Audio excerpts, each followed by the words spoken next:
Dans l'actualité également, un vaste trafic de cocaïne entre la France et le Brésil via l'aéroport de Roissy, démantelé par les forces de l'ordre.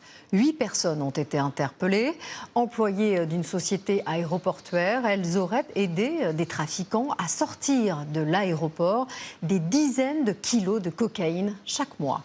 Christophe Abel, Alexandra Guillet. L'aboutissement de 6 mois d'enquête. Armes de poing, gilet pare-balles, mais aussi près de 500 000 € en biens criminels, dont de l'argent liquide, des voitures et des bijoux. 8 personnes ont été arrêtées, dont 4 employés d'une société aéroportuaire, des bagagistes, suspectés d'avoir sorti tous les mois entre 20 et 50 kilos de cocaïne de l'aéroport Roissy-Charles de Gaulle, grâce à un mode opératoire bien rodé. C'est exactement ce que recherchent les organisations criminelles, c'est-à-dire des individus qui peuvent entrer et sortir des zones réservées sur les aéroports, qui sont les zones contrôlées où on ne peut pas accéder sans badge, pour permettre derrière d'alimenter le trafic. Les investigations débutent fin 2024.